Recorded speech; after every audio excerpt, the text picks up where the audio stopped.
dañoo am invité tey Olivier Boucal moom mooy jëwriñ bu ñu dénk wàllum fonction publique waaye aussi lu jëm ci wàllum réforme service donc yi nekk fii ci suñu réew bu ñuy wax nag lu jëm ci wàllum fonction publique suñu xel dem ci fonctionnaire dafa nekk xayma bi moom fu mu toll xayma ngeen ko.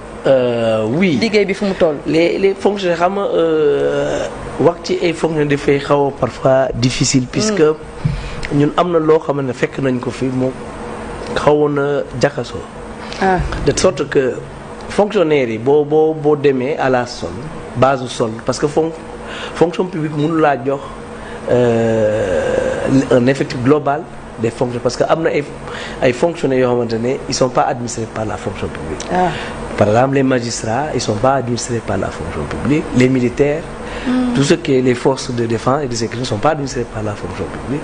IGE, les GE, ils sont pas administrés, les gens du chiffre et ainsi de suite. Donc am na ñoo xamante ils sont pas administrés par la fonction mais c'est des fonctionnaires. C'est des fonctionnaires, voilà. Okay. Compte tenu parce que ñoom ils sont pas régis par le statut général des fonctionnaires. D'accord. Ils sont régis par des lois spéciales. Donc ils sont administrés directement par leur ministère. Mais boo buggee xam l'effectif global des fonctionnaires ci solde nga ko mën a amee parce que moom mooy fay ñëpp. Donc à l'heure là nous sommes à 187 000 agents de l'État. dafa yokk par rapport ak. au titre 2 donc yoo xamante ne titre 2 moo leen di fay donc dépenses de personnel sont à 187 000 en tout cas en fin décembre le 31 décembre. mais boo xoolee y a pas que ça nag. Et c'est ça qui nous a frappé parce que ñëw nañu gis nañu benn population boo xamante ils sont pas pris en charge par la SOL directement mais ils sont payés direct au niveau donc des ministères qu'on appelle les contractés moom yi nga tudd sànq. xam nga yooyu boo demoon SOL wala budget bi ñu koy voté au titre 2 dañuy naan lii mooy les dépenses de personnel de l'État alors que les contrats ne sont pas payés sur ça. Donc ça veut dire que même chiffre bi leen di jox ne la nous sommes à 1420 milliards au titre des dépenses de personnel. C'est plus. Il faut nga jël en plus de ça des gens qui sont pas payés sur le titre 2. Donc ça veut dire que sur les dépenses de personnel mais payés peut-être sur les dépenses de fonctionnement donc de certains ministères. Une incongruité en vérité bi ñuy xayma en tout cas. Le premier audit bi ñuy def en tout cas sur les contrats nous sommes à 29 000 contractuels au niveau de donc l'administration.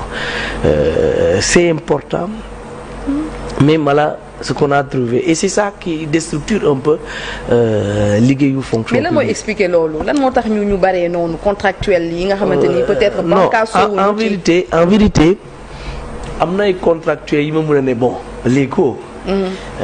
Parce que les contractuels de l'éducation ils sont encadrés. État moom parce que comme ñoom am nañu une année probatoire bi ñu war a def avant ñu leen di titulariser on les appelle des professeurs contractuels. Donc c'est normal et il y a des textes qui encadrent pour les maîtres contractuels c'est la même chose il y a un texte qui l'encadre mais pour le reste il y a aucun texte qui l'encadre en vérité ni ñu ko defee c'est complètement en marge de la législation sénégalaise. Et puis on signe des contrats comme ça au niveau donc des services des ressources humaines ou des DAGE voilà ou bien ñeneen ñi ils sont engagés sur la base des projets mais si ñuy def parce que la difficulté avec la fonction publique c'est que nos partenaires financiers techniques Banque mondiale et autres mën nañ signer un programme avec par exemple la santé recruter pour un certain personnel mais dans les clauses les gens vont dire que ce personnel-là suñu paree dañ leen a war a dugal fonction publique. Ouais, on a plusieurs fois on a vu ay contractuels yu demandé mais le problème se situe au niveau où ñoom bi ñuy signer ces genres de contrats ils n'associent pas la fonction publique ñun duñ ko yëg ñu jël ay nit le demain mën nañ tomber ci des cas yoo xamante ne ça nous pose problème parce que mën nga am un diplôme qui n'est pas reconnu par la fonction publique donc nan la ñuy def ak nit kooku nan lañ fan lañ la titulariser alors que jëloon nañ la démb parce que moo tax genre yi dañuy war di associer la fonction publique. C'est ce qu'on est en train de dire. Les problèmes qu'on trouve, c'est qu'on n'associe pas en amont. Donc nit ñi dañuy ils se sont donné des libéralités di def loo xamante ne méngoo non seulement ak yoon mais problème yi ñëw fekk si et on est obligé nan la ñuy def et les gens multiplient comme ça parce qu'on est obligé donc de signer après d'autres types de contrats avec des CDI. L'administration ne connaît pas les CDI. L'administration publique ne connaît pas les CDI. Et d'ailleurs, comment tu peux signer des CDI renouvelés pendant des années, 10 ans, 15 ans? Donc même le code du travail ne dit pas ça. Dans le privé, tu ne peux pas faire ça. Il y a une fini. Soit on a signé un contrat avec une personne, renouvelé une seule fois. Soit on a libéré quoi, voilà, on a recruté quoi. Mais tu signes des CDD chaque année. Voilà ce qu'on a trouvé. C'est un peu compliqué. On est en train de voir. Comment expliquer tant d'accueil bari. Bon, d'accueil, ça dépend. Je crois que pour la plupart, du ay dàq ça les gens jouent sur les terminologies malheureusement opinion bi du comprendre te aussi yenn syndicats sax ils peuvent pas comprendre parce que boo termes yi ñuy utiliser la nit ki par exemple mën na dem dans le secteur parapublic tu n'es plus au niveau de l'état central xam nga ñun dañu lay soit bu dee fonctionnaire la ñu lay yow beneen disponibilité wala non détachement ça dépend.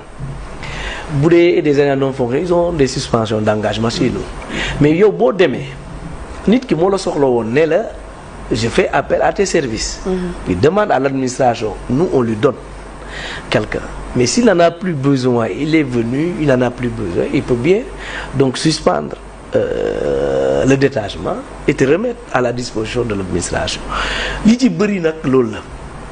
Les gens ont suspendu parce que dañoo ñëw aussi ñoom la même chose dans le secteur parapublic qui ont une autonomie financière et de gestion ils ont aussi fait essayer d'étudier faire un audit de l'état de leur effectif ils se sont rendus compte que les effectifs sont pléthoriques ce qui explique vraiment des manques de performance de ces entreprises là ñu am ñu bëri nag delloo ñu ce qui est normal delloo ñu des agents et les gens se mettent à dire c'est des licenciements bon en se situant de l'autre côté en disant qu'ils ont licencié des gens ils n'ont pas licencié ils ont remis à la fonction publique. En fait dañ leen reversé waat à la fonction publique oui à la fonction publique. Voilà ils ont reversé des gens bon maintenant il y a d'autres cas quand même qu'on a vu et c'est un dégraissement qu'ils font dans le secteur privé bon.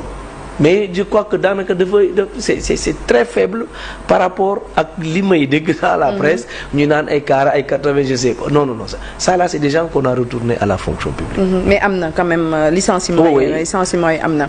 D'accord léegi yéen a ngi ci liggéey ngir disons réformer l'administration parce que sénégalais yi soxla nañ ko parce que administration dafa nekk li nga xamante ni ñu koy dundee généralement dafa métti réforme bi fan ngeen ci di toll bu ñu paree ñu wax ci wàllum digitalisation bi ndaxte loolu moo xew ci jamono da ngay toog fi nga toog nga mën a jokkoo ak sa service donc public yi maintenant da ngay dem ci administration parce que temps yi Ousmane Sonko ba ñu noon ba mu yaakaar naa première sortie am la dafa waxoon que ne heure bi la nit yi di xëy heure bi la nit yi di wàcc waaye dafa mel ni léegi moom nit yi respecté wuñu ko te 1 an donc la ñu defagum